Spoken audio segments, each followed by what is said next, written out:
নির্বাচনে আসার ক্ষেত্রে বাধা প্রদান করতে পারি না।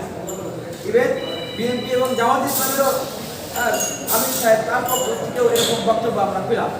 তাহলে কি দাঁড়াচ্ছে? তাহলে ও কারণ যে বৃহৎ রাজনৈতিক দলের বৃহৎ নেতারা যখন এই ধরনের বক্তব্য দেন, তাহলে আওয়ামী লীগ ছলে বলে কৌশলে বিভিন্ন রূপে নকশে কল্পে তারা ফেরত আসার যে একটা সাহস, সেটি তারা পায় না, সেটি তো তারা পাচ্ছে। আমি মনে করি যে এই যে আওয়ামী লীগ সাহস পাচ্ছে, এর দায় তারা এক। আমরা মনে করি যে সত্যিকার অর্থেই এই জুলাই গণ অভ্যুত্থানের স্পিরিটকে যারা ধারণ করেন, এই যে এত এত ভাই বোনেরা শহীদ হয়েছেন, আহত হয়েছেন, হাত হারিয়েছে, পা হারিয়েছে, চোখ হারিয়েছে, তারা বলছেন যে আমাদের হাত পা চোখ এগুলো ফেরত আসবে না, আমার ছেলে ফেরত আসবে না, আমার বাবা ফেরত আসবে না, মা ফেরত আসবে না। তাহলে সেই গণহত্যাকারী আওয়ামী লীগ জাতীয় পার্টি তাদের দোষরা কেন আবার রাজনীতি ফেরত আসবে?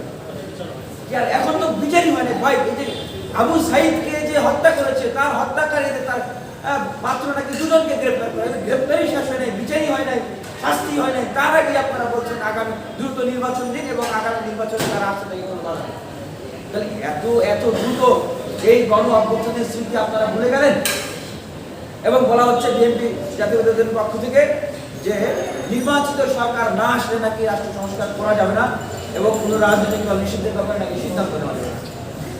আচ্ছা ভাই, আবার যে আপনার হচ্ছে ট্রায়াল চলতেছে আওয়ামী লীগের এখন জানতে চাচ্ছি ভাই, আমরা কোটি কোটি মানুষ যে ধ্বংসযজ্ঞ, হত্যাযজ্ঞ, যে রক্ত হামলা, এগুলো নিজ চোখে দেখেছি। কোটি মানুষের আমাদের রায়, তাদের রাজনৈতিক অবদক্ষতাকে নিষিদ্ধ করা, সেইখানে আবার আপনাদেরকে ট্রায়াল করে সিদ্ধান্ত নিতে হবে।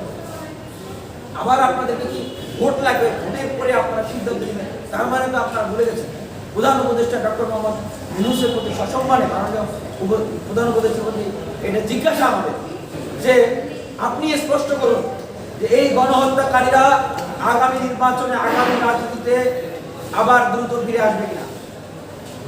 আমরা প্রত্যাশা রাখি, আশা রাখি তরুণদের ভাষা বৃহৎ রাজনৈতিক দলগুলো বুঝবে এবং অবশ্যই এই সরকার তরুণদের ভাষার বাইরে যাবে না। আগামী নির্বাচনে এই গণহত্যাকারী রাজনৈতিক দলগুলোর অংশগ্রহণ করার কোনো সুযোগ নাই এবং যারা শব্দ নির্বাচনে অংশগ্রহণ করেছে তাদেরও কোনো অংশগ্রহণ করার সুযোগ নেই। এখন পর্যন্ত সরকার এই যে যৌথ বাহিনীর অভিযান গেল, পুলিশ সবাই মিলে এই মাস্টার মাইন্ড ছিল যারা গণহত্যা, তাদের কতজন এমপিকে গ্রেপ্তার করতে পারছে ভাই বলেন? কতজন এমপিকে গ্রেপ্তার করেছে? বরং যাদেরকে গ্রেপ্তার করা হয়েছিল তাদেরকে জামিনে মুক্ত দেওয়া হয়েছে। শিক্ষার্থীরা ঘোষণা দিয়েছিল তাদেরকে প্রত্যুত্তর দিবে, সেখানেও তারা উল্লেখ করে যে মেগা মান্ডে ঘোষণা দিয়েছে।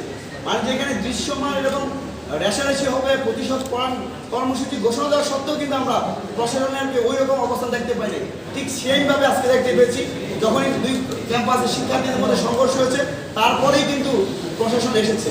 আমরা মনে করি স্পষ্টভাবে স্বরাষ্ট্র উপদেষ্টা থেকে শুরু করে পুলিশ কমিশনার যারাই সংশ্লিষ্ট দায়িত্বে আছেন, তাদের নীরবতা এবং তাদের অপারগতা এবং তাদের নীরব ভূমিকার কারণেই আজকের এই সংঘর্ষ শিক্ষার্থীদের মধ্যে রক্তাক্ত হওয়ার মতো পরিবেশ তৈরি হয়েছে।